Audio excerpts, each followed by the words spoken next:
Hey guys, welcome to Mathstoon. In today's video, we will learn to solve the linear equation b by 2 is equal to 6. For more like this, please visit mathstoon.com or check the link given in the description box. Now let's start. This is our given equation. In the left hand side, we have 2 as a denominator. So, we will multiply the both sides by 2. Doing so, we get b by 2 times 2 is equal to 6 times 2.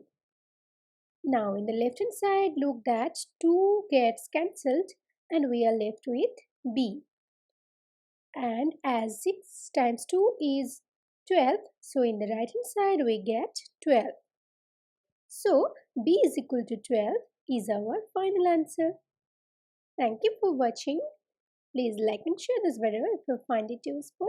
Leave your comment in the comment box. Don't forget to subscribe this channel. Please hit the bell icon to get notification of new videos earlier.